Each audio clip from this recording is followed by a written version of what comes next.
होली का पर्व हर साल चैत्र मास की कृष्ण पक्ष की प्रतिपदा तिथि को रंगोत्सव के रूप में मनाया जाता है। इससे एक दिन पहले फाल्गुन मास की पूर्णिमा तिथि को होलिका दहन किया जाता है। यह पर्व खुशियों, उल्लास और बुराई पर अच्छाई की जीत का प्रतीक है। इस साल पूर्णिमा तिथि 2 दिन पड़ने और चंद्र ग्रहण लगने के कारण होली की तारीख को लेकर लोगों में थोड़ी कंफ्यूजन बनी हुई है।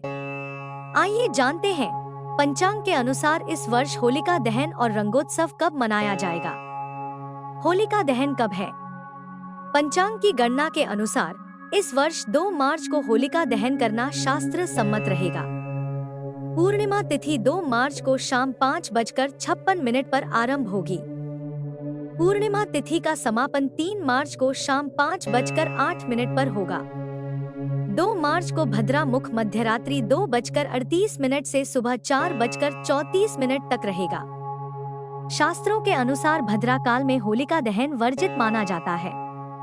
ऐसे में भद्रा समाप्त होने के बाद 2 मार्च की रात में होलिका दहन करना शुभ रहेगा। ध्यान रहे कि होलिका दहन फाल्गुन मास की पूर्णिमा तिथि को ही किया जाता है। 3 मार्च को क्यों नहीं होगा होलिका दहन? हालांकि 3 मार्च को शाम 5:08 तक पूर्णिमा तिथि रहेगी, लेकिन इस दिन चंद्र ग्रहण भी लगेगा। चंद्र ग्रहण दोपहर 3:20 से शुरू होगा। ग्रहण की समाप्ति शाम 6:47 पर होगी। ग्रहण काल में शुभ कार्य वर्जित माने जाते हैं। साथ ही पूर्णिमा तिथि ग्रहण समाप्त होने से पहले ही समाप्त हो जाएगी। इसलिए 3 मार्च को होलिका दहन करना उचित नहीं माना गया है। रंगों वाली होली, रंगोत्सव कब है? रंगोत्सव चैत्र मास की कृष्ण पक्ष की प्रतिपदा तिथि को मनाया जाता है। यह तिथि 4 मार्च को पड़ रही है। इसलिए इस वर्ष रंगों वाली होली 4 मार्च 2026 को मनाई जाएगी। होली का महत्व। होली का पर्व बुराई पर अच्छाई की जीत का प्रतीक है। यह कथा भक्त प्रहलाद और उनके पिता हिरण्यकश्यप से जुड़ी है।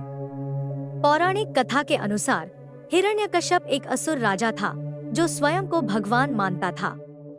उसका पुत्र प्रहलाद भगवान विष्णु का परम भक्त था। हिरण्यकश्यप ने कई बार प्रहलाद को भगवान विष्णु की भक्ति छोड़ने के लिए कहा, लेकिन प्रहलाद अडिग रहे।